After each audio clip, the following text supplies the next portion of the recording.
स्वामिनी मैं राधे को दास जन्म जन्म मोह दीजियो श्री वृंदावन वास।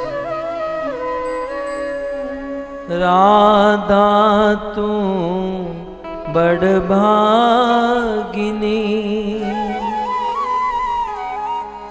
कौन तपस्या कीन तीनों लोक के नाथ है सो तेरो आधे।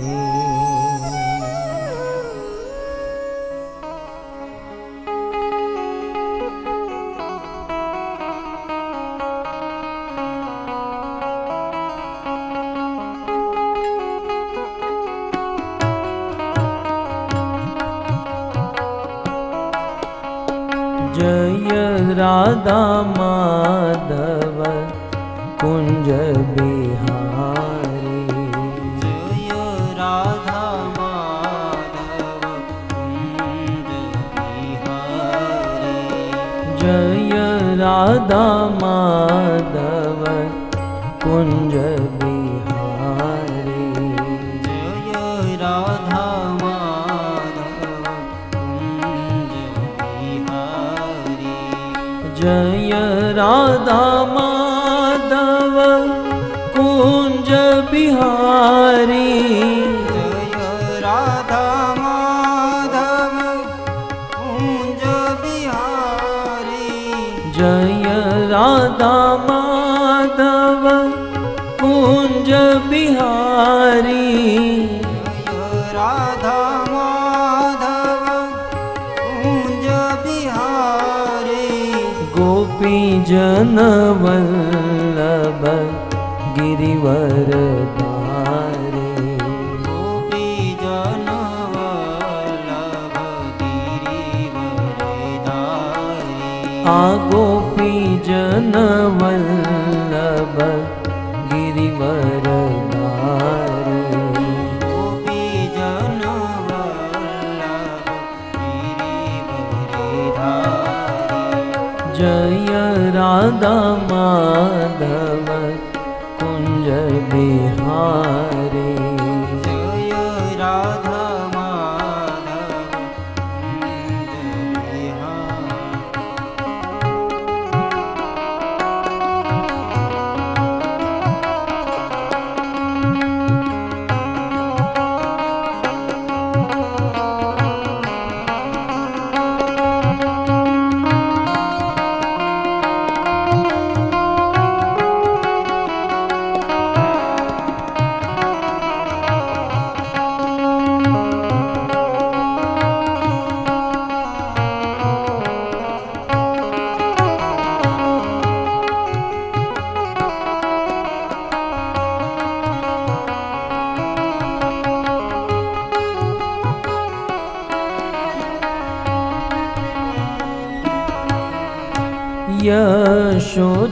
यशोदानंदन ब्रज जन रंजन यशोदानंदन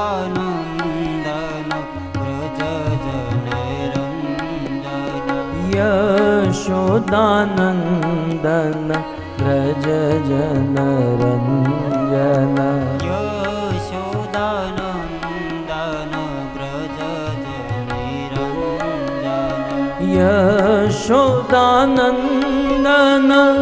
ब्रज जन रंजन यशोदानंदन ब्रज जन रंजन यशोदानंदन ब्रज जन रंजन यशोदानंदन ब्रज जन रंजन यमुना तीर वनचारी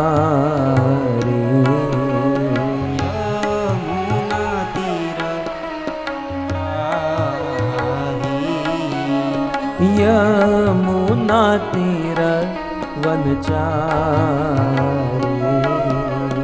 यमुना तीर वनचारी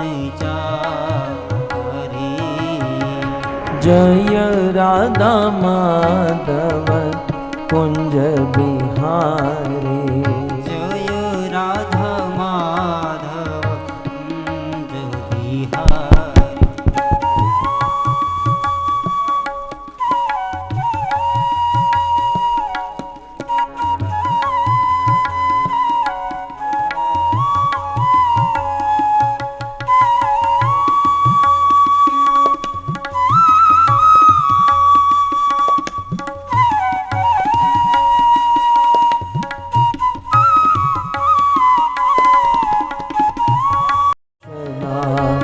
हरे कृष्णा बोलिए कृष्णा कृष्णा हरे हरे हरे राम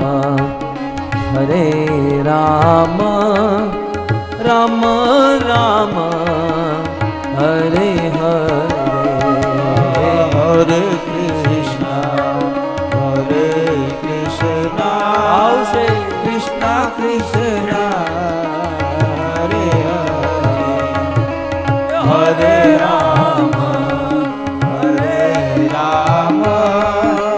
राम राम हरे हरे हे हरे कृष्णा कृष्णा कृष्णा हरे हरे हरे राम राम राम हरे हरे हरे कृष्णा कृष्णा कृष्णा हरे हरे हरे राम राम राम हरे हरे हरे कृष्णा कृष्णा कृष्णा हरे हरे हरे राम राम राम हरे हरे हरे कृष्णा कृष्णा कृष्णा हरे हरे हरे राम राम राम हरे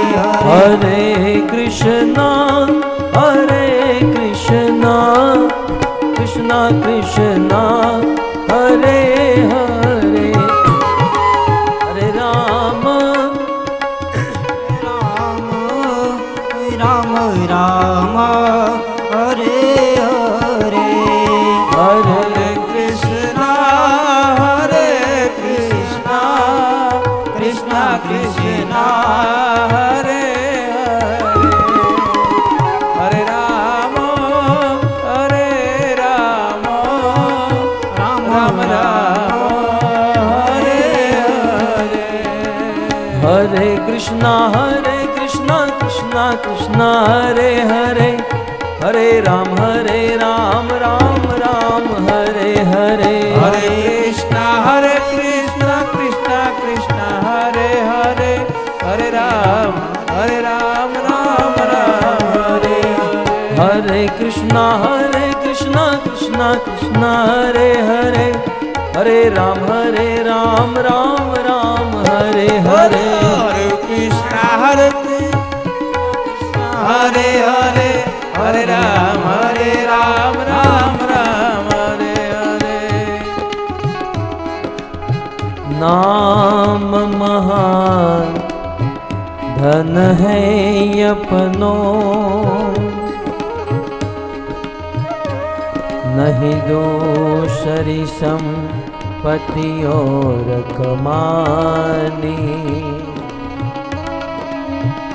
नाम महान धन है अपनो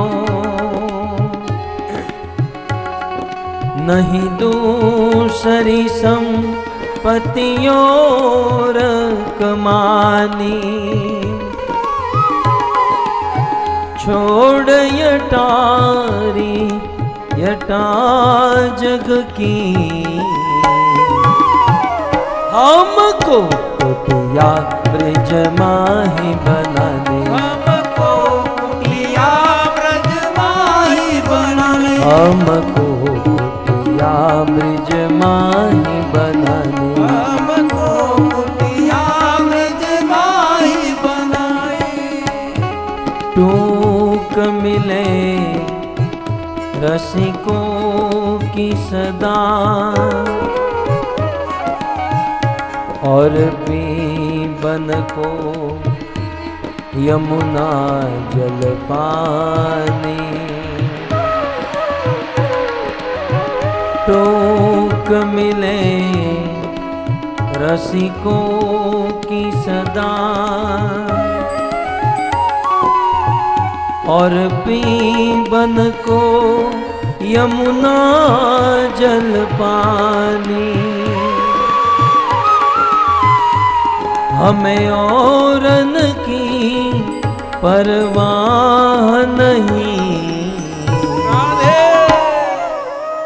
अपनी ठकुरानी श्री राधिकारानी, अपनी ठकुरानी श्री राधिकारानी, अपनी ठकुरानी श्री राधिकारानी, अपनी ठकुरानी श्री राधिकारानी, अपनी ठकुरानी श्री राधिकारानी, अपनी ठकुरानी श्री राधिकारानी।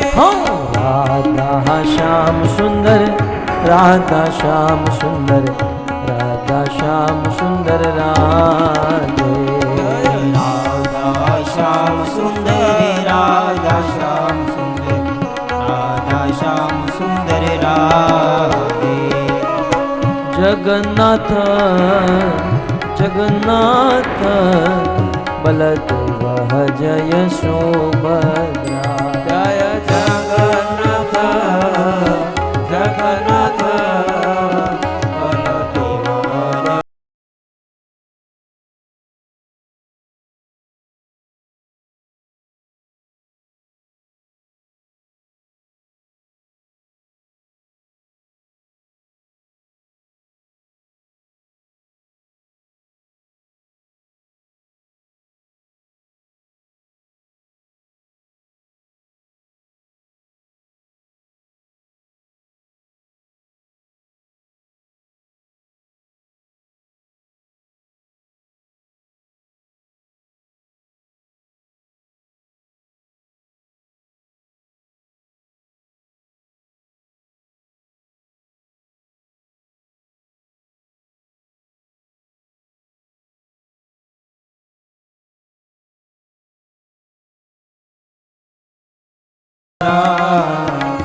राजा राम पतित पावन सीताराम।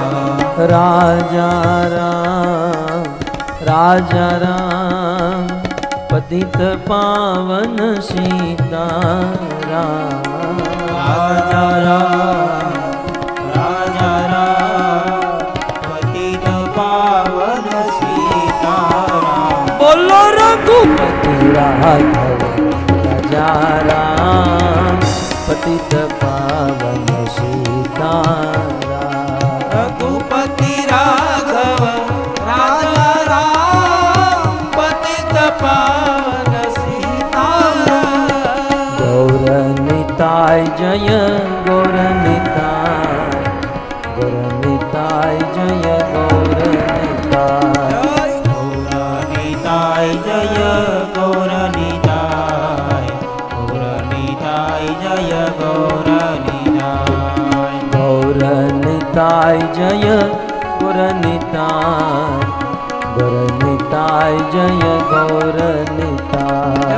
गौरनिताय जय गौरनिताय, गौरनिताय जय गौरनिताय।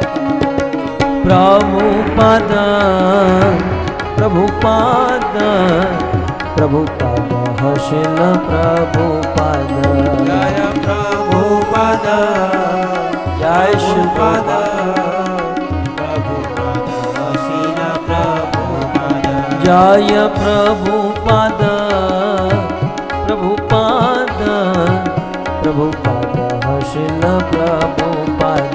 जय प्रभुपद प्रभुपद प्रभुपद शील प्रभुपद। जय जय प्रभुपाद प्रभुपाद प्रभुपाद प्रभुपाद। जय जय प्रभुपाद प्रभुपाद નિતાય ગૌર હરિ બોલ હરિ બોલ હરિ બોલ હરિ બોલ નિતાય ગૌર હરિ બોલ હરિ બોલ હરિ બોલ युग धर्म हरिनाम संकीर्तन की ग्रंथराज श्रीमद् भागवतम महापुराण की श्रील प्रभुपाद की निताय गौर प्रेमानंदे हरि हरि बोल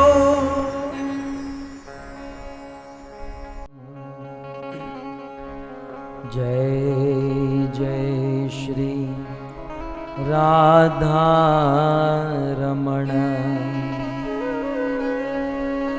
जय जय नवल किशोर जय गोपी चित चोर प्रभु माखन चोर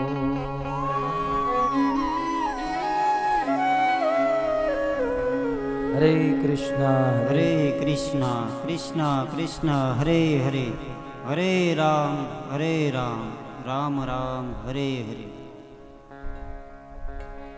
उपस्थित समस्त भागवत प्रेमी सनातन धर्मी श्रोता वृंद आ सभा ने सुशोभित करनार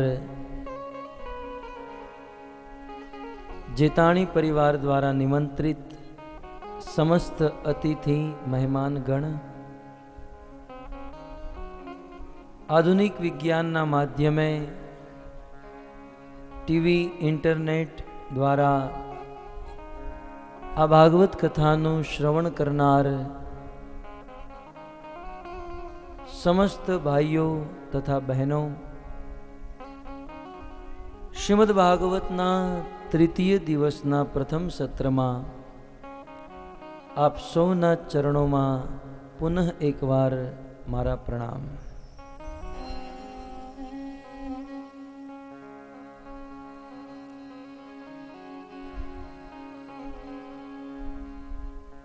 अमारा इस्कॉन भावनगर मंदिरना भक्त श्री गोविंद प्रसाद प्रभु परिचय आपता था कि प्रभु गुजराती है, पण साचू कहूं तो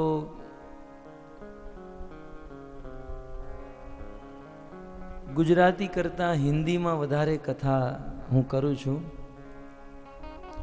आ 149मी कथा है, लगभग 9 कथा गुजराती में करी हशे।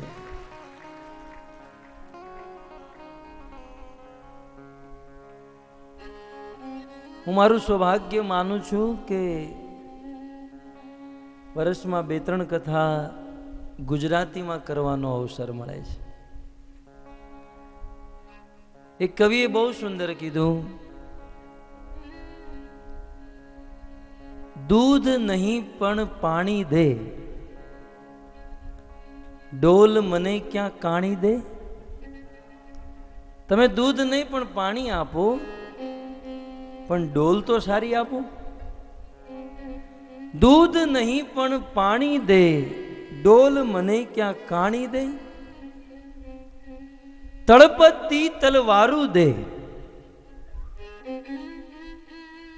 तड़पती तलवारी दे, अथवा गुजराती वाणी दे।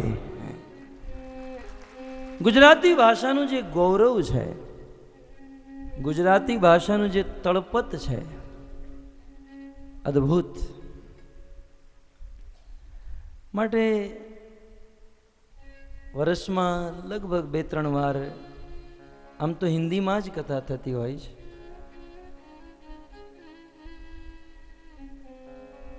પણ સૌભાગ્ય છે જેતાણી પરિવારનો ધન્યવાદ। ગુજરાતમાં આપણા જ ગામમાં અને ગુજરાતીમાં કથા કરવાનો આ અવસર આપ્યો।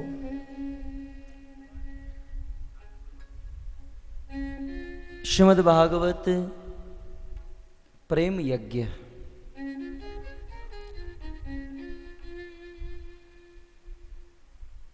શ્રી વેદવ્યાસ મુનિ કહે છે,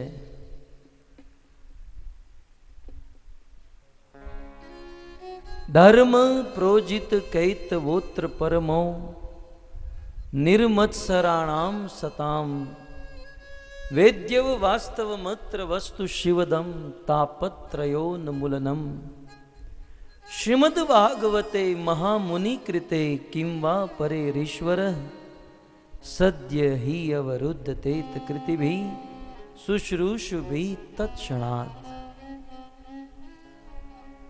આ શ્રીમદ ભાગવતમાં નિર્મત્સર ચરિત્રોનું વર્ણન થયું છે. શુદ્ધ મહાત્મા સંતોના ચરિત્રોનું વર્ણન ભાગવતમાં છે. અને ભાગવતમાં જેટલા પણ વિષયો છે, વેદ્યમ વાસ્તવમ અત્ર,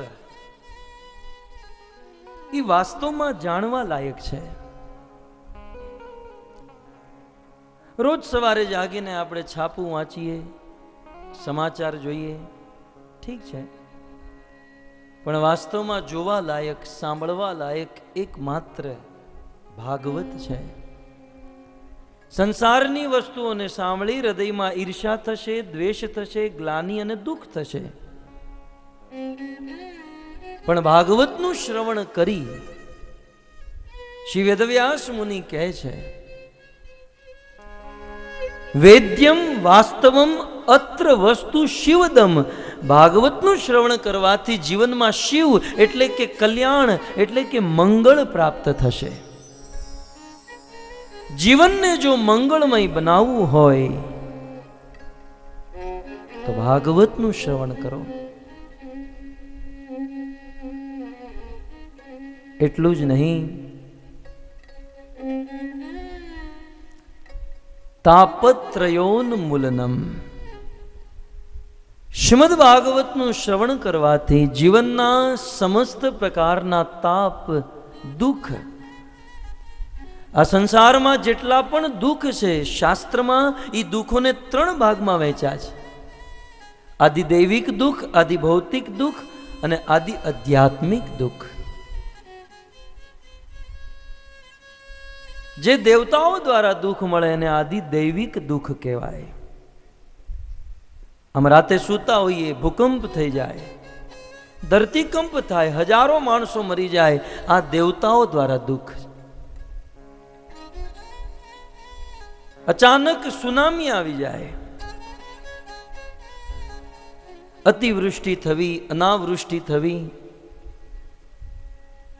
આ બધા દેવતાઓ દ્વારા દુઃખ, જેને શાસ્ત્રકારોએ આદિ દૈવિક દુઃખ કીધા.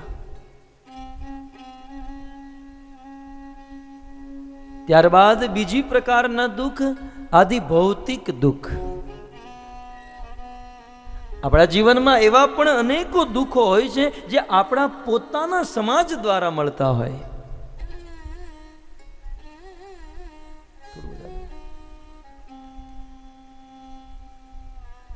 આપણો પોતાનો જ કહેવાતો સમાજ આપણને દુઃખ આપતો હોય. અને ચાણક્ય પંડિત તો એવું લખે છે,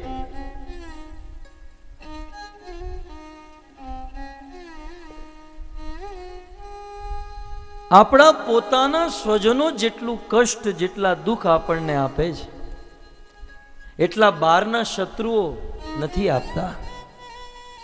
શરીરે અરી પ્રહરતી સ્વજન હૃદયસ્તુ વા.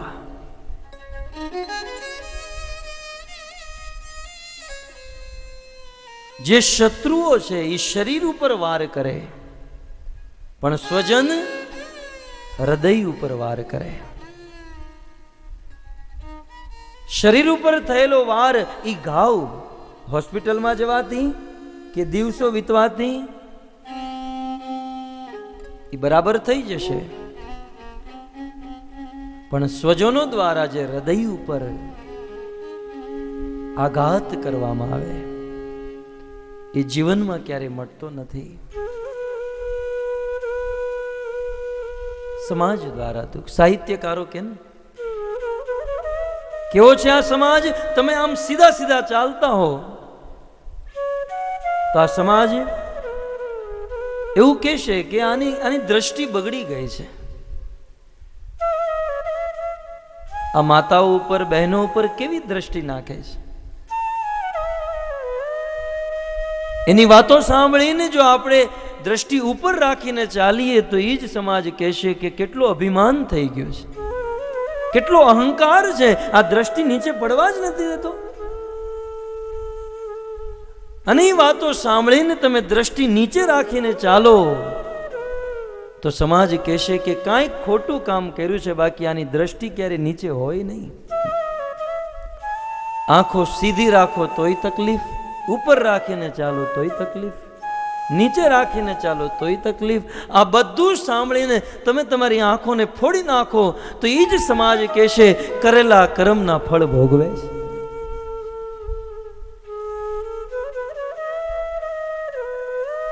સમાજ જે દિવસે આ સમાજ હાથીની અંબાડી ઉપર બેસાડે ત્યારે સમજવું પાછળ પાછળ ગધેડું આવતું હશે. આજે આ સમાજ પ્રશંસા કરશે તો કાલે ગાળો આપશે.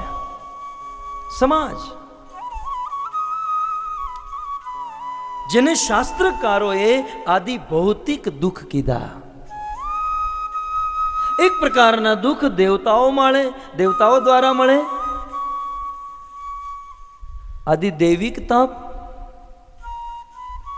એક પ્રકારના દુઃખ સમાજ દ્વારા આદિ ભૌતિક, અને ત્રીજા પ્રકારના દુઃખ આદિ આધ્યાત્મિક તાપ, જે આપણા જ મન દ્વારા આપણને મળે છે. આપણા મનમાં અનેકો પ્રકારની કામનાઓ હોય, ઈચ્છાઓ હોય, અને કર્મ અનુસાર બધી કામનાઓ, બધી ઈચ્છાઓ તો પૂરી થતી જ નથી ને. શું આપણે જે ધાર્યું હોય એ થવું જ એ તો સંભવ નથી. જ્યારે મનની ઈચ્છા, મનની કામનાઓ પૂર્ણ નથી થતી ત્યારે હૃદયમાં દુઃખ થાય છે, અને એ દુઃખને આદિ આધ્યાત્મિક દુઃખ કહે છે. આ સંસારમાં હજારો દુઃખ, પણ આ દુઃખોને 3 ભાગમાં વહેંચવામાં આવ્યા: આદિ દૈવિક, આદિ ભૌતિક, આદિ આધ્યાત્મિક. અને આ 3 પ્રકારના દુઃખોને લઈ આદમી રાત દિવસ દુઃખી છે. તમે માનો કે ન માનો, આ સંસારના પ્રત્યેક વ્યક્તિ દુઃખી છે. કોઈ તન દુઃખી, કોઈ મન દુઃખી. આ સંસાર બનાવનાર ગીતાકાર કૃષ્ણ ભગવદ્ ગીતામાં કહે છે દુઃખાલયમ અશાશ્વતમ. હે અર્જુન, આ સંસારમાં સમસ્ત જીવ દગ્ધ છે, તપ્ત છે, દુઃખી છે. પણ વ્યાસ મુનિ ભાગવતના પ્રારંભે એવું લખે છે, કોઈ પણ વાત કે કોઈ પણ પ્રકારની વસ્તુથી કોઈ દુઃખી હોય, એવો દુઃખી દગ્ધ જીવ જો ભાગવતનું શ્રવણ કરશે તો સમસ્ત પ્રકારના દુઃખોમાંથી મુક્ત થઈ જશે. આ જન્મમાં પણ સુખી અને મૃત્યુ પછી ભગવાનના ધામની પ્રાપ્તિ કરી જશે. તાપત આ સંસારમાં ઘણા એવા કાર્યો હોય છે જે કાર્ય કરવાથી આપણું દુઃખ દૂર થઈ જાય. પણ એ દુઃખ દૂર 2-5 દિવસ માટે, પછી કોઈ બીજું નવું દુઃખ આવીને ઊભું રહે છે. પણ ભાગવતનું શ્રવણ કરવાથી વ્યાસ મુનિ કહે છે ઉન્મૂલનમ, આ બધી પ્રકારના દુઃખ જડ મૂળથી નીકળી જશે અને વ્યક્તિ પૂર્ણ સુખી થઈ જશે. શ્રીમદ ભાગવતે મહામુનિ કૃતે કિમ વા પરેરીશ્વર સદ્ય હિ અવરુદ્ધ તેત કૃતિભિ શુશ્રૂષુભિ તત્ક્ષણાત. વેદવ્યાસજી કહે છે કે જ્યારે ભાગવત જેવા દિવ્ય પુરાણની રચના થઈ ચૂકી છે, વેદવ્યાસ મુનિએ 18 પુરાણ લખ્યા, એમાં 17 પુરાણનું નામ માત્ર પુરાણ, શિવ પુરાણ, વરાહ પુરાણ, વામન પુરાણ, પદ્મ પુરાણ, સ્કંદ પુરાણ, માત્ર પુરાણ. પણ આ શ્રીમદ ભાગવત માત્ર પુરાણ જ નહીં, આ મહાપુરાણ છે. સમસ્ત પુરાણોનો મુકુટમણી, સમસ્ત પુરાણોનો શિરમોર,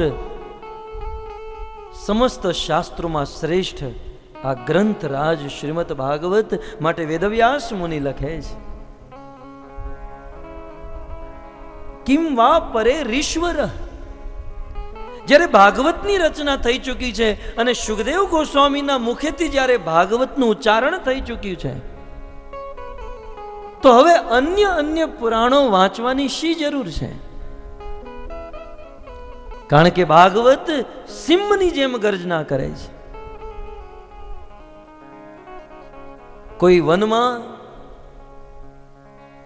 સિંહ ગર્જના કરે તો એ સિંહની ગર્જના સાંભળી એ વનના નાના મોટા પશુ પક્ષી એ સ્થાનને છોડીને વયા જાય છે.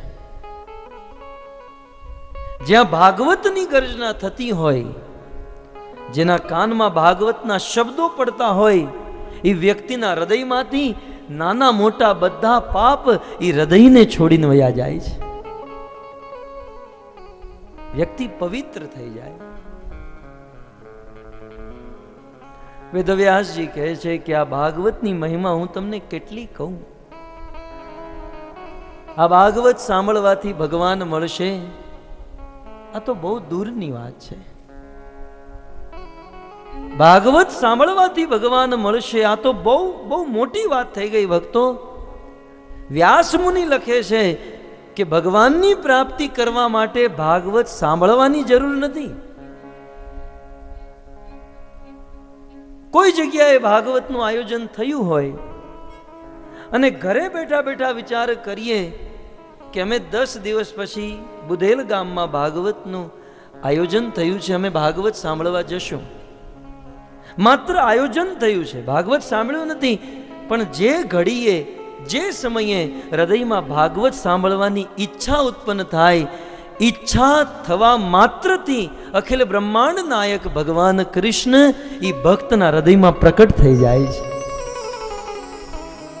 ઈચ્છા માત્રેણ સદ્ય હિ અવરુદ્ધ તે તકૃતિભિ શુશ્રૂષુભિ તત્ક્ષણાત.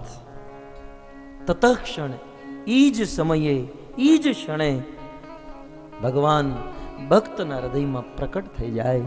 જ્યારે કોઈ ભક્ત, કોઈ મનુષ્ય ભાગવત કથા સાંભળવાની માત્ર ઈચ્છા કરે.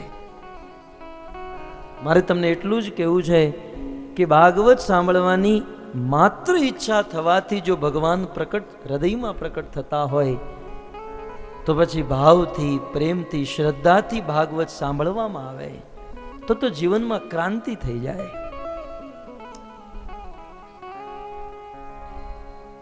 આપણું પરમ સૌભાગ્ય છે આવું દિવ્ય ભાગવત. અને આ ભાગવતની દિવ્ય કથા આજે આપણા જ ગામમાં, આપણી લોકગીરામાં આનું શ્રવણ કરી રહ્યા છીએ. આ ભાગવતનું શ્રવણ કરવું સૌથી શ્રેષ્ઠ ભક્તિ છે. ચૈતન્ય મહાપ્રભુ કહે છે કે ભક્તિના અનેક પ્રકારો, પણ બધી ભક્તિમાં શ્રેષ્ઠ નવદા ભક્તિ, અને નવદા ભક્તિમાં સૌથી ઉત્તમ શ્રવણ ભક્તિ. મેં તમને એ પણ કીધું કે ભાગવત કથાનું શ્રવણ કરવું માત્ર શ્રવણ જ નથી. ભાગવતનું શ્રવણ એ ભગવાનની સૌથી મોટી સેવા છે. ઘણીવાર લોકોના મનમાં એવા પ્રશ્ન થતા હોય, ઠીક છે આવડા ભાગવત તો સાંભળે છે, પણ પછી સેવા શું કરશે? ચૈતન્ય મહાપ્રભુ કહે છે કે ભાગવત સાંભળવું આ ભગવાનની સૌથી મોટી સેવા છે.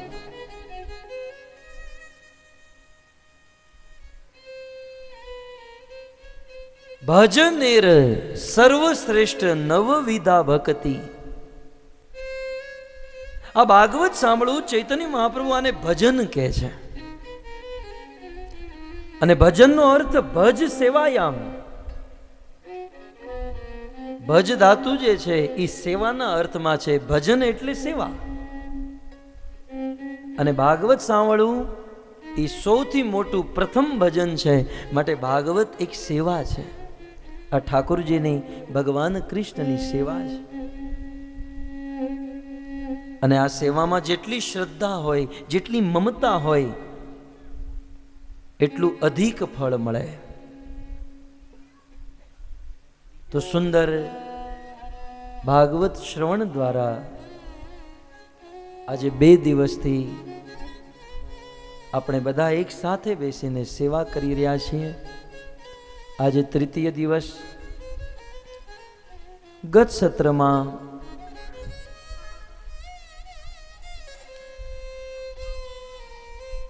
આપણે બધાએ અહીંયા શ્રવણ કર્યું.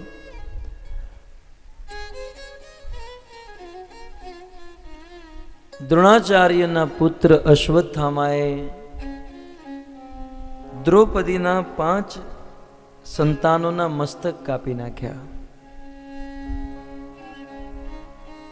અર્જુન અશ્વત્થામાને પશુવત પાશ બંધમ, રસ્સીથી બાંધી દ્રૌપદીના ચરણોમાં સોંપે છે. અશ્વત્થામાનું બંધન દ્રૌપદીથી સહન ન થયું. માતા દ્રૌપદી બોલ્યા છે કે હે પતિદેવ,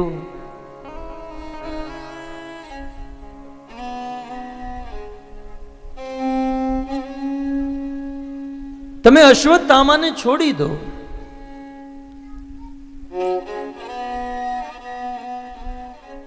મારાથી આ અશ્વત્થામાનું બંધન સહન નથી થતું. અર્જુન કહે છે પણ આણે તારા પુત્રની હત્યા કરી છે. દ્રૌપદી કહે છે છતાંય તમે એને છોડી દો. કાલે આપણે વિસ્તારથી શ્રવણ કર્યું ને. શ્રીમદ ભાગવતમાં પ્રથમ ચરિત્ર એક નારી, એક સ્ત્રીનું મૂકવામાં આવ્યું છે. દ્રૌપદીનું ચરિત્ર. અને આ ચરિત્રમાંથી સુંદર શિક્ષા મળે આપણને.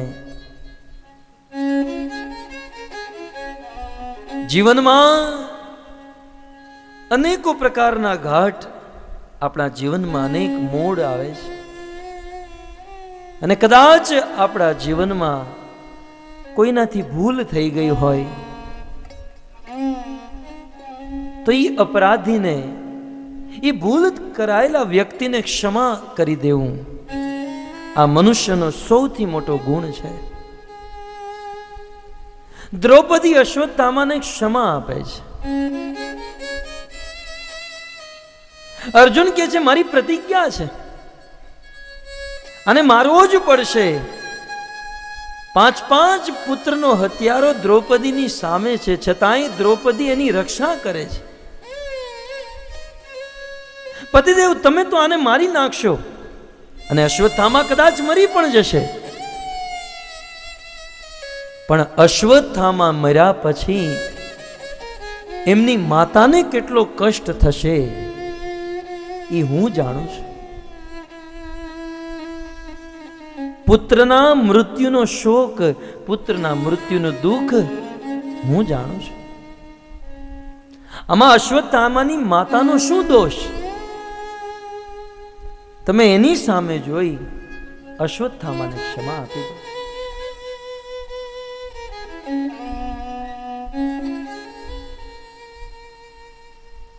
આ વાતો ચાલતી હતી. એ સમયે યુધિષ્ઠિર, નકુલ અને સહદેવ આવ્યા. અર્જુન કે અશ્વત્થામાને મારી નાખો, દ્રૌપદી કે છોડી દો. યુધિષ્ઠિર, નકુલ, સહદેવ કે છે હા, દ્રૌપદીની વાત સાચી છે, આને છોડી દો. અને એ જ સમયે ભીમ આવે છે કે જે આ શું બૂમો પાડો છો? અશ્વત્થામા અપરાધી છે, એને મારવો જ જોઈએ. અન્ય ભાઈઓ કહે છે આને છોડી દો. ભીમ કહે છે આને મારી નાખો. 5 પાંડવોમાં મતભેદ થવા માંડ્યા. અને એ સમયે ભગવાન કૃષ્ણ આવે છે. કૃષ્ણ અર્જુનને કહે છે, અર્જુન, હું તમને નીતિ કહું છું અને જીવન તો નીતિ અનુસાર હોવું જોઈએ. ભાગવતમાં ભગવાન કૃષ્ણ અર્જુનને નીતિ કહે છે.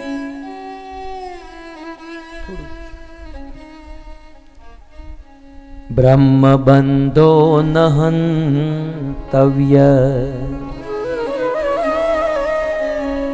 આતતાઈ વધારહણ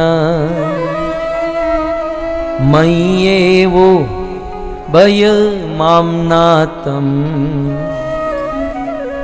પરિબાહ્યનુશાસનમ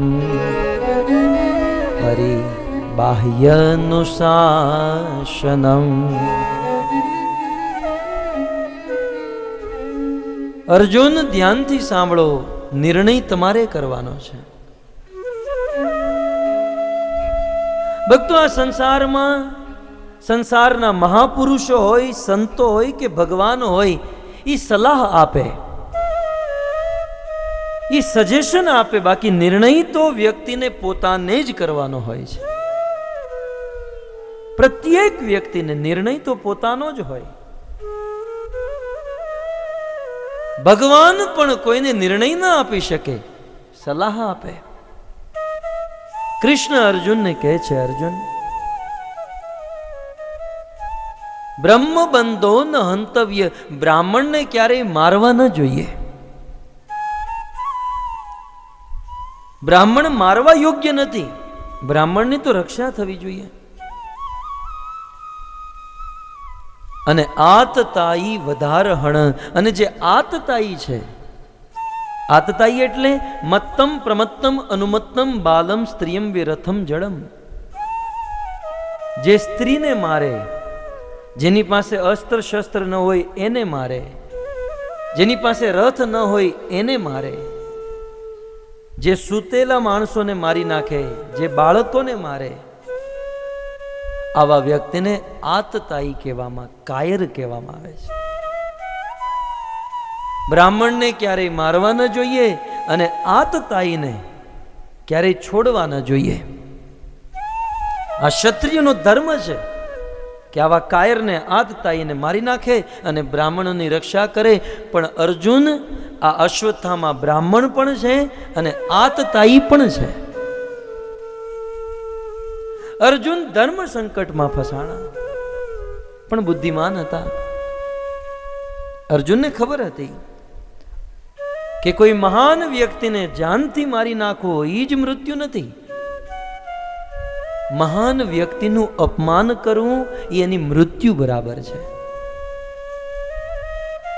અર્જુન હાથમાં તલવાર રહી અશ્વત્થામાને લજ્જિત કરતા, અશ્વત્થામાનું અપમાન કરતા, સર્વપ્રથમ બ્રહ્મ તેજને કારણે અશ્વત્થામાની ભ્રિકુટી પર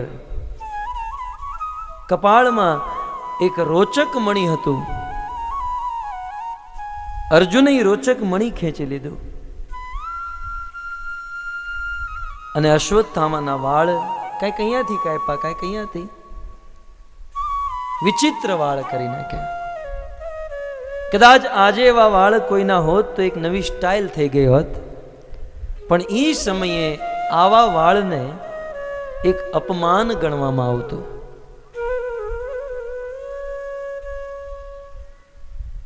અશ્વત્થામાને અપમાનિત કરી અને અર્જુન છોડી દે છે. પણ છતાંય અશ્વત્થામા એ ઈર્ષાની આગમાં, એ બદલાની આગમાં સળગી રહ્યો છે. બીજી બાજુ કૃષ્ણ જુએ છે કે આ મહાભારતના યુદ્ધમાં અનેકો લોકોનું મૃત્યુ થયું. સુતજી કહે છે,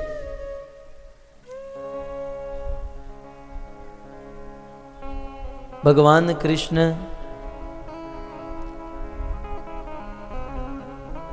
અથ તે સંપરેતાનામ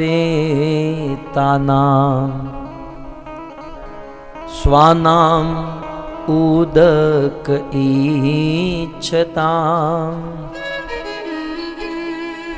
દાતુ સકૃષ્ણ ગંગાયા દાતુ સકૃષ્ણ ગંગાયા પુરસ્કૃત્ય યયુ સ્ત્રિય પુરસ્કૃત્ય યયુ સ્ત્રિય.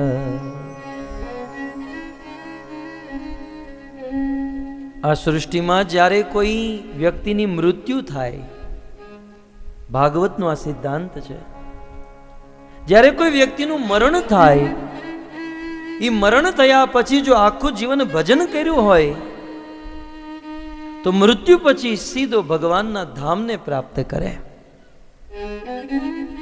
પણ જો જીવનમાં ભજન ન કર્યું હોય અને થોડીક એવી ભક્તિ કરી હોય અને ભક્તિ અધૂરી રહી ગઈ હોય તો તુરંત એને બીજો મનુષ્ય જન્મ મળે. જરાય વાર ન લાગે, તરત ભજન કરતો હોય અને ભજન બાકી રહી ગયું હોય તો એને તરત બીજો મનુષ્ય જીવન મળે. અને એ મનુષ્ય જીવન કૃષ્ણ ગીતામાં કહે છે, શુચિનામ શ્રીમતામ ગેહે, શ્રીમંત પરિવારમાં અને પવિત્ર એક ભક્ત પરિવારમાં, વૈષ્ણવ પરિવારમાં એનો જન્મ થાય. ભજન પૂર્ણ થઈ ગયું હોય તો વૈકુંઠ, ભજન અધૂરું રહી ગયું હોય તો શ્રીમંત પરિવાર, વૈષ્ણવ ભક્ત પરિવારમાં જન્મ. અને ભજન કર્યું જ ન હોય, આખું જીવન સાંસારિક કાર્ય કર્યા હોય અને પોતાની ઇન્દ્રિય તૃપ્તિ માટે પાપ કર્યા હોય, એ વ્યક્તિ મર્યા પછી પિતૃલોકમાં જાય. અને પિતૃલોકમાં અનેકો વર્ષ રહ્યા પછી યમરાજ દ્વારા એને અનેકો પ્રકારની સજા મળે છે. ઈ યાતના, ઈ દંડ, ઈ સજા, આ કથા આપણે આવતા દિવસોમાં સાંભળશું. પણ પિતૃલોકમાં જ્યારે ઈ મનુષ્ય હોય, આપણા પિતૃઓ જ્યારે પિતૃલોકમાં હોય ત્યારે ત્યાં પિતૃલોકમાં 1 વર્ષ સુધી એને ભોજન નથી મળતું. અને એ પિતૃઓના મનમાં બહુ ઈચ્છા હોય કે મારો પુત્ર કે મારો પ્રપૌત્ર, મારા સ્વજનો મને ભોજન મોકલે. અહીંયા જ્યારે પિતૃઓનું તર્પણ કરવામાં આવે, પિતૃઓનું શ્રાદ્ધ કરવામાં આવે, ત્યારે એ શ્રાદ્ધ, એ તર્પણ પિતૃલોકમાં આપણા પિતૃઓને પ્રાપ્ત થાય છે. અને પિતૃઓ પ્રસન્ન થઈ એમના પુત્રને આશીર્વાદ આપે છે. પણ ઘણીવાર સમાજના અમુક લોકો શ્રાદ્ધ નથી કરતા, પિતૃઓ પાછળ આ અંત્યેષ્ટિ વિધિ, અંત્યેષ્ટિ ક્રિયા કે આ તર્પણ નથી કરતા, એના પિતૃઓ પિતૃલોકમાં દુખી રહે છે. અને દુખી રહી એ પિતૃઓને કારણે, દુખી પિતૃઓને કારણે સંસારના અમુક મનુષ્યોના જીવનમાં દુઃખ ઉતરે છે. ભગવાન કૃષ્ણ આ સિદ્ધાંત જાણે છે, માટે 5 પાંડવોને લઈ, દ્રૌપદીને લઈ, માતા કુંતાને લઈ ગંગા તટે, ગંગાને કિનારે આવે છે. સાક્ષાત ભગવાન કૃષ્ણ પાંડવોના જેટલા પણ સ્વજનો હતા, આ બધા સ્વજનોનું તર્પણ કરાવે છે.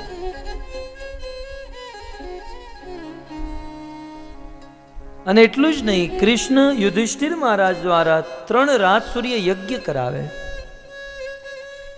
પિતૃઓનું તર્પણ થયું, રાજસૂર્ય યજ્ઞ થયા, યુધિષ્ઠિર મહારાજનું હસ્તિનાપુર ઉપર રાજ તિલક થયું. યુધિષ્ઠિર મહારાજ રાજા થયા. અને હવે ભગવાન કૃષ્ણ વિચાર કરે છે કે હું મારી દ્વારિકાને છોડી, મારી પત્ની, મારા સમાજને છોડી અહીંયા હસ્તિનાપુરમાં આવ્યો. 6 મહિના વીતી ગયા છે. કૃષ્ણને આજે દ્વારિકા યાદ આવી. કૃષ્ણને આજે એમની પ્રિયા, એમની પત્ની રૂકમણી, એમના સંતાનો યાદ આવ્યા છે. યુધિષ્ઠિર મહારાજની અનુમતિ લઈ માતા કુંતાને મળે કૃષ્ણ. હૃદયથી કહે છે કે માં, 6 મહિના સુધી હું તમારા ઘરે રહ્યો, જાણતા અજાણતા કદાચ મારાથી કોઈ ભૂલ થઈ હોય, મારાથી કોઈ ત્રુટિ રહી ગઈ હોય, તમારો પુત્ર સમજી મને ક્ષમા કરજો. પણ હવે મારે દ્વારિકા પાછું જવું પડશે. માતા કુંતાના હૃદય ચરણોમાં પ્રણામ કરે. માં કુંતા આશીર્વાદ આપે, ચિરંજીવી ભવ, મંગલમ ભવ, સુખમય ભવ, ચિરાયુ ભવ. આમ પાંડવોની અનુમતિ લઈ, માતા કુંતાના આશીર્વાદ લઈ ભગવાન કૃષ્ણ હસ્તિનાપુરથી દ્વારિકા જવા માટે તૈયાર થયા. કહેવાય છે કૃષ્ણ દિવ્ય રથ ઉપર બિરાજમાન છે અને ઉદ્ધવ અને સાત્યકી આ બંને કૃષ્ણના મિત્ર કૃષ્ણની સાથે તૈયાર છે. બસ હવે રથ ચાલવા જ જઈ રહ્યો છે. એ જ સમયે એક ઘટના ઘટી. એ દ્રોણાચાર્યનો પુત્ર અશ્વત્થામા 6 બ્રહ્માસ્ત્રનું સંવાહન કરે. 5 બ્રહ્માસ્ત્ર 5 પાંડવો ઉપર અને 6ઠું બ્રહ્માસ્ત્ર પાંડવોના અંતિમ વંશધર પાંડવોનો કુળ આગળ વધારવા માટે એક બાળક અભિમન્યુની પત્ની ઉત્તરાના ગર્ભમાં હતો. 6ઠું બ્રહ્માસ્ત્ર ઉત્તરાના ગર્ભ ઉપર. આમ 6 બ્રહ્માસ્ત્ર છોડી અશ્વત્થામા વિચાર કરે આ પાંડવના કુળનો વિનાશ થઈ જશે. ઉત્તરાએ જોયું કે આ બ્રહ્માસ્ત્ર મારા ગર્ભ તરફ આવી રહ્યું છે. દેવી ઉત્તરા ભગવાન કૃષ્ણ પાસે આવે. પાહી પાહી મહાજોગી દેવ દેવ જગતપતે. પાહી મામ કરતા કરતા ઉત્તરા કૃષ્ણ પાસે આવે છે. બંને હાથ જોડી નિવેદન કરે, કૃષ્ણ અશ્વત્થામાનું બ્રહ્માસ્ત્ર મારી તરફ આવી રહ્યું છે, તમે આ બ્રહ્માસ્ત્રથી મારી રક્ષા કરો.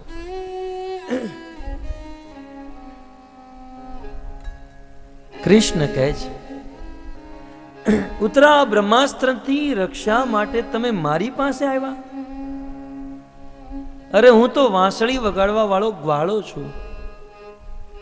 આ અસ્ત્ર શસ્ત્ર ધારી તો પાંડવો છે અને હજુ હમણાં જ કુરુક્ષેત્રની ભૂમિ ઉપર વિજયી થઈને આવ્યા છે. પરમ યોદ્ધા છે, અનુભવી યોદ્ધા છે. તમે પાંડવો પાસે જાઓ, પાંડવ તમારી રક્ષા કરશે. ત્યારે દેવી ઉત્તરા બહુ સુંદર કહે છે, કૃષ્ણ નાન્યમ ત્વદ અભયમ પશ્યે યત્ર મૃત્યુ પરસ્પરમ. કૃષ્ણ હું માનું છું કે આ પાંડવો પરાક્રમી છે. હું માનું છું કે આ પાંડવો બહુ મોટા યોદ્ધાઓ છે. કદાચ આ પાંડવોને એમ કહેવામાં આવ્યું હોય કે તમારે એક ઘડીમાં હજારો માણસોને મારવાના છે, આ પાંડવો મારી શકે, મને વિશ્વાસ છે.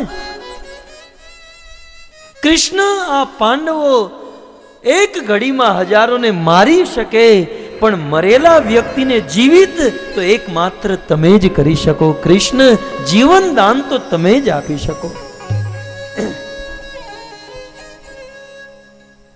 આ સંસારમાં પણ આપણે જોઈએ છે,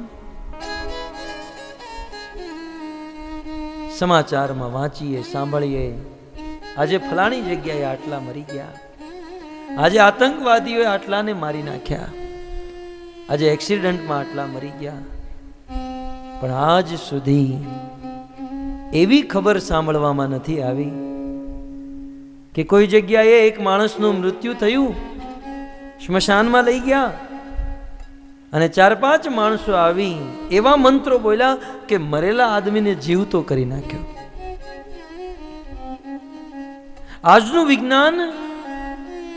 આજના વિજ્ઞાને કેટલી પ્રગતિ કરી, પણ મૃતક વ્યક્તિને જીવિત આજ સુધી કોઈ નથી કરી શક્યું. આ કાર્ય માત્ર ભગવાન જ કરી શકે. દેવી ઉત્તરા કહે છે, કૃષ્ણ, કોઈ મૃતક વ્યક્તિને જીવનદાન માત્ર તમે જ આપી શકો. કૃષ્ણ પરમ સ્વતંત્ર ઈશ્વર છે. અકારણ કરુણા વરુણાલય, અઘટ ઘટના પઠિયસી ભગવાનની શક્તિ છે. માટે ભગવાન મરેલા વ્યક્તિને પણ જીવિત કરી શકે. પછી સાંદીપની મુનિનો પુત્ર હોય કે દ્વારિકાના બ્રાહ્મણનો પુત્ર હોય કે પછી સમુદ્ર મંથન પ્રસંગમાં દેવી દેવતાઓ હોય, ભગવાન કૃષ્ણએ મરેલા વ્યક્તિને જીવિત કર્યા છે. માટે કૃષ્ણ, જીવનદાન તો તમે જ આપી શકો, તમે મારી રક્ષા કરો. કૃષ્ણ કહે છે કે હે ઉત્તરા, તમારા પતિ અભિમન્યુ એ કુરુક્ષેત્રની રણભૂમિ પર વીર ગતિને પ્રાપ્ત થયા. તમારા પતિનું મૃત્યુ થઈ ગયું અને પતિ મર્યા પછી પત્નીના જીવનમાં કોઈ પણ પ્રકારનું સુખ રહેતું નથી. સ્ત્રીનું વાસ્તવિક સુખ તો પતિના સાનિધ્યમાં હોય છે. જગતજનની માતા સીતા કહે છે, જીય બીનુ દેહ નદી બીનુ વારી,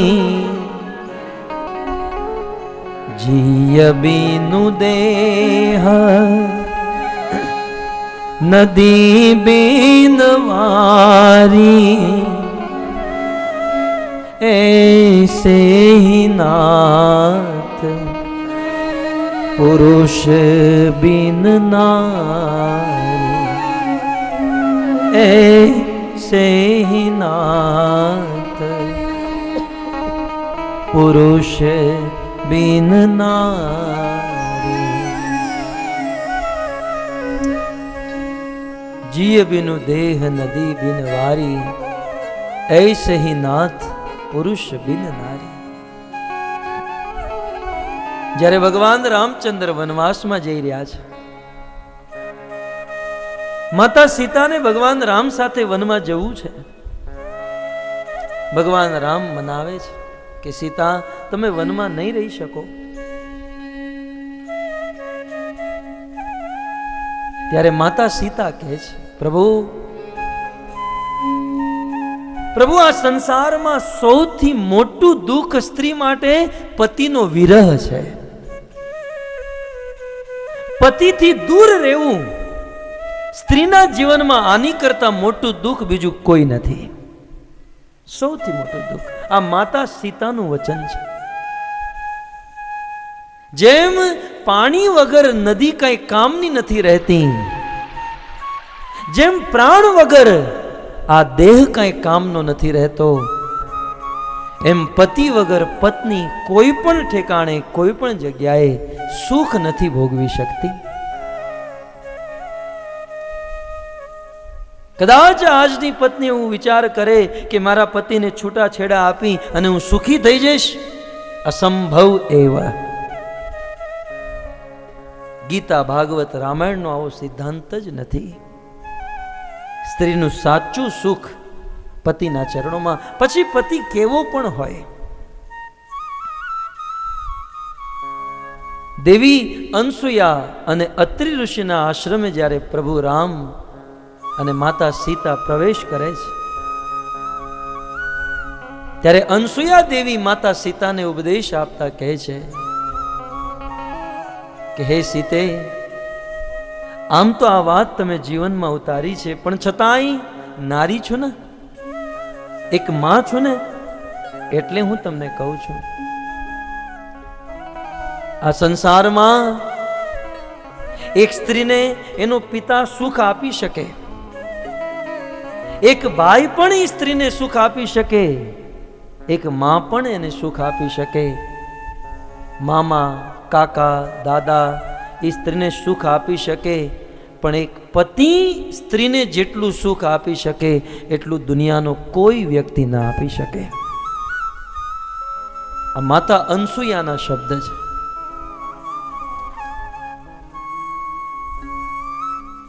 ભગવાન કૃષ્ણ દેવી ઉત્તરાને કહે છે કે હે ઉત્તરા, તમારા પતિ તો આ દુનિયામાં છે નહીં, અને તમે જીવી નહીં શું કરશો? કદાચ અશ્વત્થાના બ્રહ્માસ્ત્રથી તમે મરી પણ જાઓ તો શું ફરક પડે? ત્યારે ઉત્તરા કહે છે, કૃષ્ણ, હું મરી જાઉં, મને મરવાનો કોઈ વાંધો નથી, મને મરવાનો કોઈ અફસોસ નથી, હું તો મરવા માટે તૈયાર છું. તમે સાચું જ કીધું, હું જીવું કે મરું મને કોઈ મતલબ નથી, પણ આપના ચરણોમાં બસ મારી એક જ પ્રાર્થના છે, મારું એક જ નિવેદન છે કે હું ભલે મરી જાઉં પણ તમે મારા ગર્ભની રક્ષા કરો. મારા ગર્ભમાં જે સંતાન છે એ સંતાનની તમે રક્ષા કરો. આર્ય વર્ષની એક માં ભગવાન પાસે બંને હાથ જોડી પ્રાર્થના કરે છે કે હું ભલે મરી જાઉં પણ મારા ગર્ભની રક્ષા કરો. આ કથા ઉપરથી આપણને એટલું તો સમજવા મળે કે કમસે કમ જીવનમાં કોઈ સારું કામ ન કરી શકીએ, કોઈની રક્ષા ન કરી શકીએ, પણ આપણા ગર્ભમાં, આપણા પેટમાં કોઈ બાળક હોય તો એ બાળકને નષ્ટ કરતા ગર્ભપાત ન કરવું જોઈએ. ભાગવતનો આ સિદ્ધાંત છે, ગર્ભપાત કરવું આ બહુ મોટું પાપ છે. દેવી ઉત્તરાની પ્રાર્થના સાંભળી ભગવાન કૃષ્ણ પ્રસન્ન થયા, અને કહેવાય છે કૃષ્ણ બહાર ઊભા ઊભા બ્રહ્માસ્ત્ર, અશ્વત્થામાના બ્રહ્માસ્ત્રથી રક્ષા કરે, અને છતાંય કૃષ્ણને મનમાં એમ થયું કે આ એક સ્વરૂપે રક્ષા નહીં કરી શકું તો બીજા સૂક્ષ્મ સ્વરૂપ ધારણ કરી એક હાથમાં ગદા અને એક હાથમાં સુદર્શન ચક્ર લઈ કૃષ્ણ સૂક્ષ્મ સ્વરૂપે ઉત્તરાના ગર્ભમાં પ્રવેશ કરે છે, અને અશ્વત્થામાના બ્રહ્માસ્ત્રથી ઉત્તરાના ગર્ભની રક્ષા કરે.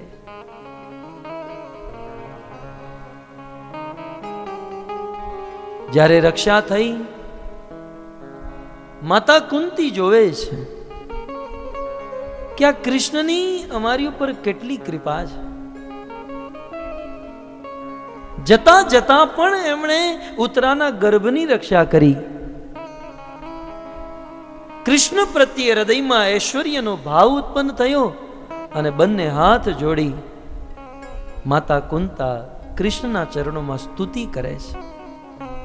લોકો દ્વારા સ્તુતિ કરાઈ, ગજેન્દ્ર દ્વારા સ્તુતિ, વિત્રાસુર દ્વારા સ્તુતિ, કાળિય નાગની પત્નીઓએ પણ સ્તુતિ કરી, બ્રહ્માજીએ સ્તુતિ કરી, શિવજીએ સ્તુતિ કરી, પણ આ બધી સ્તુતિઓમાં શિરમોર, સર્વશ્રેષ્ઠ અને પ્રથમ સ્થાન માતા કુંતા દ્વારા કરાયેલી સ્તુતિ. સુંદર ભાવપૂર્ણ અને તત્વપૂર્ણ માતા કુંતાની આ સ્તુતિ છે. માતા કુંતા સ્તુતિ કરતા કહે છે, કુંતી ઉવાચ નમસ્યે પુરુષમ ત્વાદ્યમ ઈશ્વર પ્રકૃતે પરમ અલક્ષ્યમ સર્વભૂતાના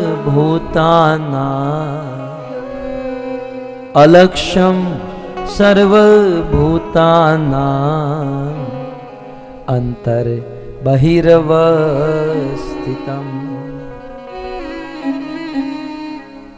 સ્તુતિ કરતા સર્વપ્રથમ માતા કુંતા બંને હાથ જોડી ભગવાનને નમસ્કાર કરે અને કહે છે, નમસ્યે પુરુષમ ત્વાત્યમ. હે કૃષ્ણ, હું તમને પ્રણામ કરું, કૃષ્ણ હું તમને નમસ્કાર કરું છું. માતા કુંતા કૃષ્ણને પ્રણામ કરે.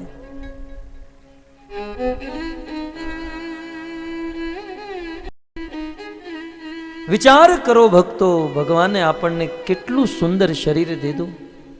આપણને આંધળા પણ ન બનાવ્યા, લંગડા પણ ન બનાવ્યા, ગુંગા બહેરા પણ નહીં. કેટલું સુંદર શરીર.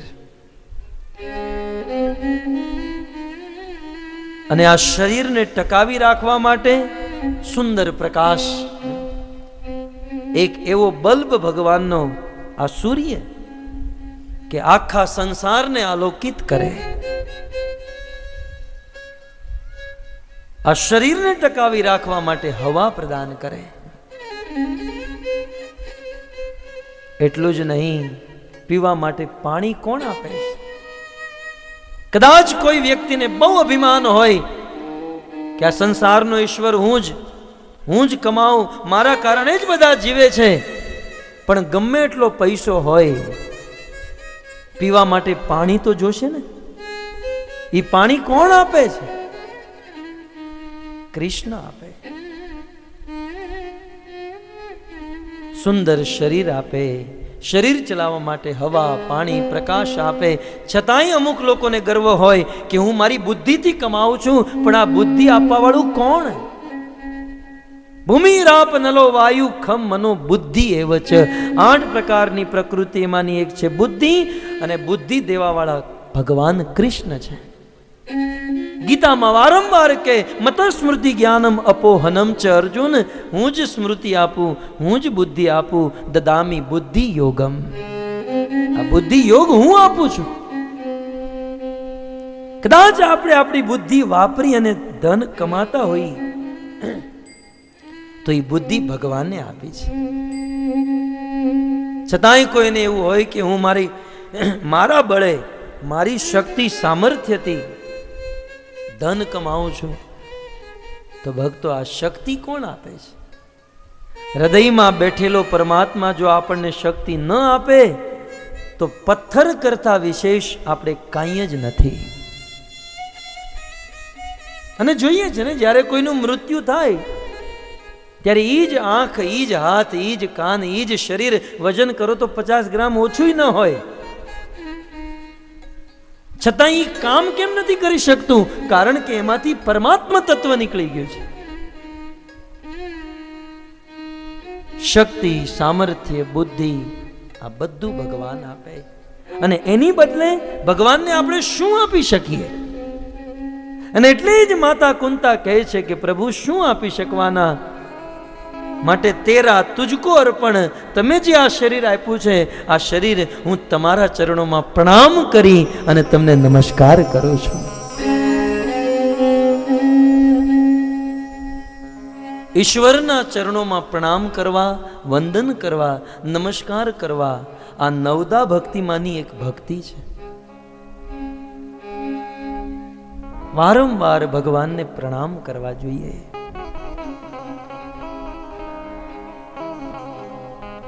પ્રણામ કરવાથી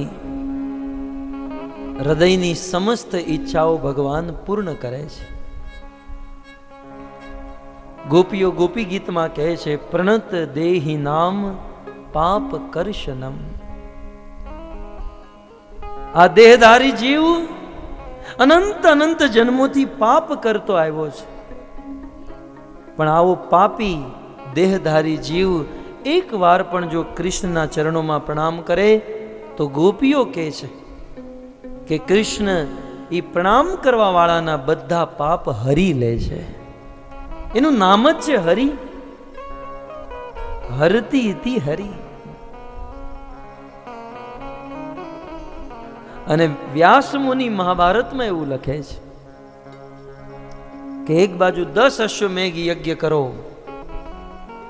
અને 10 અશ્વમેઘ યજ્ઞ કરવાનું જેટલું ફળ મળે એટલું જ ફળ ભગવાન રામ કે કૃષ્ણના ચરણોમાં એક વાર પ્રણામ કરવાથી મળે છે. છતાંય 10 અશ્વમેઘી પુનરેતિ જન્મ. છતાંય 10 અશ્વમેઘ કરવા વાળાને પુનઃ આ સંસારમાં જન્મ લેવો પડે છે.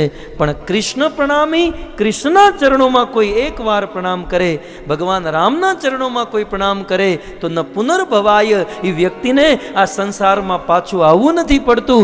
એ સદા સદા માટે ભગવાનના ધામ વૈકુંઠને પ્રાપ્ત કરી લે છે. પણ જીવોનું દુર્ભાગ્ય છે, સંસારમાં બધાને પ્રણામ કરશે પણ ભગવાનને પ્રણામ નહીં કરે. લગભગ બધાની સામે ઝૂકતો હોય, પત્નીની સામે તો રોજ દિવસમાં 10 વાર, પણ એક વખત ઈશ્વર સામે નહીં ઝૂકે, ઈશ્વરને પ્રણામ નહીં કરે. કદાચ સંસારના સાધારણ મનુષ્યો સામે ઝૂકો, તમને શું આપે? 2-5 રૂપિયા. કદાચ દેવતાઓ સામે ઝૂકો તો શું આપી શકે? મુક્તિ તો દેવતાઓ પણ ન આપી શકે. આપ સૌ જાણો છો,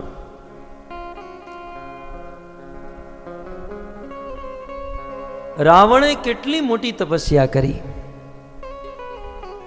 કેટલો મોટો યજ્ઞ રચ્યો, અને હવન કુંડમાં રાવણે એક એક કરીને 10 મસ્તક જ્યારે આહુતિમાં ચડાવ્યા, ત્યારે શિવજી પ્રસન્ન થયા અને રાવણને લંકા આપી. હવે એવું વર્ણન છે કે જ્યારે વિભીષણ રાવણને મનાવે છે કે તમે સીતાને છોડી દો, હજુય જો સીતાને છોડી દેશો તો રામ તમને ક્ષમા કરી દેશે, જીવન દાન આપી દેશે. પણ મૂર્ખ હૃદય ન ચેત, જો ગુરુ મિલે બિરંચી સમાન. રાવણ માયનો જ નહીં, અને અંતે વિભીષણને લાત મારીને કાઢી મૂકે છે. વિભીષણ ભગવાન રામચંદ્રના શરણોમાં આવે. વિભીષણને આવતા જોઈ જામવંત, અંગદ આદિ ભગવાન રામ પાસે આવે. પ્રભુ, રાવણનો ભાઈ વિભીષણ આવી રહ્યો છે, તમે કહો તો અમે રસ્તામાં જ મારી નાખીએ. પણ ભગવાન કહે છે નહીં, એને આવવા દો. વિભીષણ ભગવાન રામની શિબિરમાં આવે અને ભગવાન રામચંદ્રના ચરણોમાં પ્રણામ કરે. પ્રણામ કરતા જ ભગવાન રામના મુખમાંથી નીકળી પડ્યું, લંકેશ, લંકેશ, આપનું સ્વાગત કરું છું. ભગવાન રામચંદ્રના મુખેથી લંકેશ શબ્દ નીકળવો એનો અર્થ છે ભગવાન રામે વિભીષણને લંકાનું રાજ સુપ્રત કરી દીધું. વિભીષણને લંકાના રાજા બનાવી નાખ્યા. જામવંતજી કહે છે કે પ્રભુ, હજુ તો રાવણ સાથે યુદ્ધ પણ નથી થયું, અને કદાચ રાવણ સાથે યુદ્ધ થતા તમે હારી ગયા તો આ વિભીષણને શું આપશો? ત્યારે ભગવાન રામચંદ્ર કહે છે કે આ તો રઘુકુળ છે ને, રઘુકુલ રીત સદા ચલિયાઈ, પ્રાણ જાય પર વચન ન જાય, પ્રાણ જાય પર વચન ન જાય. આ તો રઘુકુળ છે જામવંત. વિભીષણને મેં લંકાનું રાજ્ય આપી દીધું છે, અને કદાચ રાવણની સાથે યુદ્ધમાં હું હારી ગયો અને વિભીષણનું લંકાનું રાજ ન આપી શક્યો તો હું વિભીષણને મારી અયોધ્યાના રાજા બનાવી દઈશ, બાકી રાજા તો અવશ્ય બનાવીશ. અને આપને ખબર છે કે રાવણ સાથે યુદ્ધ થયું, ભગવાન લંકાને જીત્યા અને વિભીષણને લંકાનું રાજ દીધું. હું આપને એટલું જ કહેવા માંગુ છું કે જે લંકા રાવણને 10 મસ્તક હવન કુંડમાં નાખ્યા પછી શિવજી દ્વારા પ્રાપ્ત થઈ, એ જ સોનાની લંકા ભગવાન રામના ચરણોમાં માત્ર એકવાર પ્રણામ કરવાથી વિભીષણને પ્રાપ્ત થઈ ગઈ. આ છે રામ અને કૃષ્ણને પ્રણામ કરવાનો મહિમા, ભગવાનને નમસ્કાર કરવાનો મહિમા. માટે માતા કુંતા આજે કૃષ્ણને નમસ્કાર કરે છે. નમસ્યે પુરુષમ ત્વાદ્યમ ઈશ્વરમ પ્રકૃતે પરમ. કૃષ્ણ, હું આપને નમસ્કાર કરું છું. કૃષ્ણ કહે છે કે તમે તો મારી માતા સમાન છો.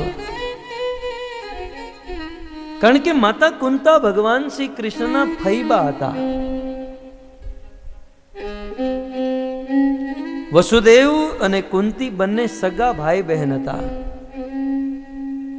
માટે કૃષ્ણના ફઈ, માટે માતા કુંતાનું સ્થાન કૃષ્ણ માટે માતા સમાન હતો, એમનો દરજ્જો માં સમાન હતો. કૃષ્ણ કહે છે તમે માં છો, હું તમારો નાનો એવો દીકરો છું, તમે મને શા માટે પ્રણામ કરો છો?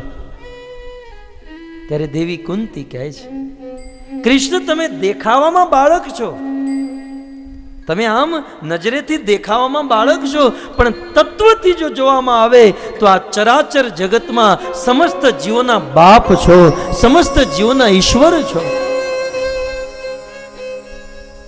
નમસ્યે પુરુષમ ત્વાદ્યમ ઈશ્વરમ પ્રકૃતે પરમ. તમે આ ચરાચર જગતના આ સૃષ્ટિમાં સમસ્ત જીવોના બાપ છો. ઘણીવાર લોકો તર્ક કરે ને, પેલા ઈંડું આવ્યું કે મુર્ગી? આપણે કહીએ મુર્ગી, તો મુર્ગી ક્યાંથી? ઈંડામાંથી આવી. આપણે કહીએ ઈંડું. તર્ક, માત્ર તર્ક. લોકો કહેતા હોય પેલા બીજ આવ્યું કે વૃક્ષ? ત્યારે ભગવાન કૃષ્ણ ગીતામાં કહે છે કે તર્ક કરવાની કોઈ જરૂર નથી. પેલા બીજ આવ્યું તો બીજ ક્યાંથી આવ્યું? કૃષ્ણ કહે છે અહમ બીજ પ્રદહ પિતા. આ સંસારમાં સમસ્ત સૃષ્ટિનો એકમાત્ર બીજ અહમ, કૃષ્ણ કહે છે હું છું.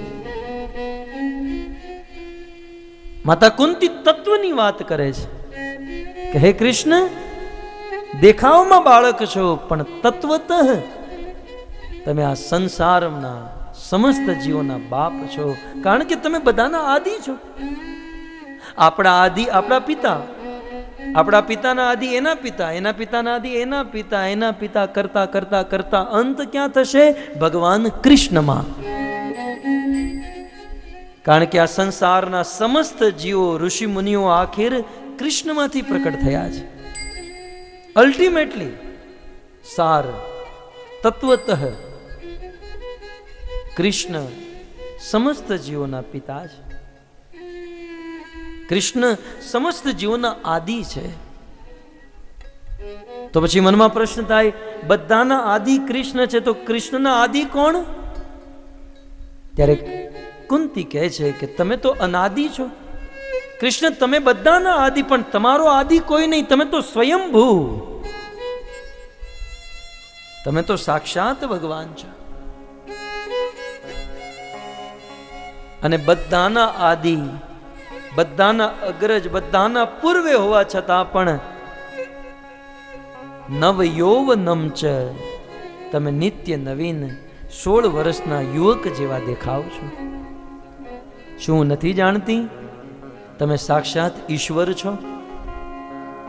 હું પણ જાણું છું તમે ભગવાન છો. પ્રશ્ન થઈ શકે, ભગવાન તો વૈકુંઠમાં રહે, અહીંયા હસ્તિનાપુરમાં શું કરે છે? માતા કુંતા બહુ સુંદર કહે છે કે કૃષ્ણ, કૃષ્ણ તમે એક છો પણ તમારા 3 સ્વરૂપ છે. વદંતી તત્ત્વૈદસ્તત્વમ યત જ્ઞાનમ અદ્વયમ બ્રહ્મેતિ પરમાત્મેતિ ભગવાન ઇતિ શબ્દતે. તમે એક છો પણ તમારા 3 સ્વરૂપ, જેમ ઇલેક્ટ્રિસિટી, વિદ્યુત, પાવર એક હોય પણ એના 3 ફેસ હોય. પાવર એક હોય પણ એના 3 ફેસ હોય. એવી જ રીતે ભગવાન એક છે પણ એના 3 સ્વરૂપ, 3 ફેસ છે. ભગવાનનું એક પાસું સાકાર સ્વરૂપે દ્વિભુજે એમના ધામ વૈકુંઠમાં રહે છે. એ જ ભગવાન પરમાત્માના રૂપે સમસ્ત જીવોના હૃદયમાં રહે છે. અને એ જ ભગવાન નિરાકાર બ્રહ્મના રૂપે આ જગતના કણ કણમાં રહે છે. એક જ ભગવાન સાકાર રૂપે વૈકુંઠમાં ક્યારેક ક્યારેક આ ધરતી ઉપર અવતાર ગ્રહણ કરે. એક જ ભગવાન સાકાર રૂપે વૈકુંઠમાં, પરમાત્મા રૂપે સમસ્ત જીવોના હૃદયમાં, અને એ જ ભગવાન નિરાકાર બ્રહ્મના રૂપે આ જગતના કણ કણમાં. ઘણીવાર આપણા દેશમાં અનેકો મત ચાલતા હોય, અનેકો ઝઘડાઓ થતા હોય. ભગવાન નિરાકાર તો અમુક લોકો કે ભગવાન સાકાર. ઝઘડો કરવાની જરૂર નથી. ભગવાન સાકાર પણ છે, નિરાકાર પણ છે. ભગવાનના બંને પાસા છે. અને સાકારમાંથી ભગવાન નિરાકાર તત્વ, નિરાકાર બ્રહ્મ પ્રકટ થાય, જગતના કણ કણમાં વ્યાપ્ત થાય અને જગતને ક્રિયમાણ, જગતને ચલાયમાન કરે છે. માતા કુંતા કહે છે, અંતર બહિર અવસ્થિતમ હે કૃષ્ણ. કૃષ્ણ તમે અંદર પણ છો, બહાર પણ છો. અંડાંતરસ્થ પરમાણુ ચયાંતરસ્થમ. તમે આ સંસારના કણ કણમાં છો, હૃદયમાં છો, બધી જગ્યાએ છો. તો આપણા મનમાં પ્રશ્ન થઈ શકે કે જો ભગવાન બધી જગ્યાએ હોય તો આપણી નરી આંખે દેખાવા જોઈએ. ભગવાન જો બધે હોય તો દેખાવા જોઈએ. સંસારમાં લોકો દાવો પણ કરે, તમે રામ અને કૃષ્ણની ભક્તિ કરો, ક્યારે જોયા રામને? તમે આટલું રામ રામ રામ નામ લ્યો છો, તમે આટલું હરે કૃષ્ણ કરો, ક્યારેય કૃષ્ણને તમે જોયા? માતા કુંતાને જ્યારે કોઈ પ્રશ્ન પૂછે કે ભગવાન જો બધી જગ્યાએ હોય તો દેખાતા કેમ નથી? અને સાચે કહું તો ભગવાન આ સંસારમાં જીવોથી સૌથી નિકટતમ તત્વ ઈશ્વર છે, પરમાત્મા છે. આપણે ઘણી વાર કહેતા હોય ને, આ મારા નજીકના સંબંધી છે, આ મારા નજીકનો મિત્ર છે, ઇઝ માય ક્લોઝ ફ્રેન્ડ.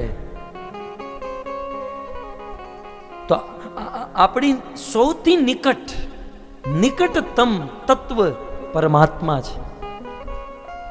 બિલકુલ આત્માની બાજુમાં બેઠું છે આ તત્વ. આ ભગવાન આત્માની બિલકુલ બાજુમાં. પણ દુર્ભાગ્યની વાત એ છે કે જે તત્વ આપણાથી સૌથી નિકટ છે, જે તત્વ આપણી સૌથી નિકટ છે, એને જ આપણે જોઈ નથી શકતા, અનુભવી નથી શકતા. ભગવાન બધી જગ્યાએ હૃદયમાં સૌથી નિકટ, છતાંય કેમ નથી દેખાતા, છતાંય કેમ નથી અનુભવાતા? આનું કારણ શું છે? દેવી કુંતી એમની સ્તુતિના બીજા શ્લોકમાં કહે છે, માયા જવનિકા છન્નમ જ્ઞાધોક્ષજમ અવ્યયમ ન લક્ષ્યસે મૂઢ દૃશા, ન લક્ષ્યસે મૂઢ દૃશા, નટો નાટ્ય ધરો યથા, નટો નાટ્ય ધરો યથા. ભગવાન રામ, ભગવાન કૃષ્ણ કે વિષ્ણુ પરમાત્મા રૂપે આપણા હૃદયમાં રહે છે, કણ કણમાં રહે છે. છતાંય એ ભગવાનને આપણે જોઈ નથી શકતા. એનું એકમાત્ર કારણ માતા કુંતા કહે છે, માયા જવનિકાચ્છન્નમ. આ સંસારનો જીવ માયામાં ફસાયેલો હોવાને કારણે સૌથી નિકટ હોવા છતાંય એ ભગવાનને જોઈ નથી શકતો, અનુભવી નથી શકતો. આમાં ભગવાનની કમી નથી. ભગવાન આપણને નથી દેખાતા, એ ભગવાનની ખામી નથી. એ ખામી આપણી છે કે આપણે માયામાં ફસાયેલા છે. જો માયાથી મુક્ત થઈએ તો ભગવાન સામે છે, ભગવાન નિકટ છે. ભગવદ્ ગીતામાં કૃષ્ણ કહે છે, નાહમ પ્રકાશ સર્વસ્ય યોગ માયા સમાવૃતમ. હે અર્જુન, સંસારના બધા જીવો મને જોઈ નથી શકતા, કારણ કે મારી માયામાં ફસાયેલા છે. અને મૂઢોયમ નાભી જાનાતી લોકો મામજમ અવ્યયમ. અને જે મૂઢ છે, જે અજ્ઞાની છે, એ તો મને ક્યારેય નહીં સમજી શકે, ક્યારેય નહીં જોઈ શકે. માતા કુંતા બહુ સુંદર દ્રષ્ટાંત આપ્યા. માયા કેવી છે?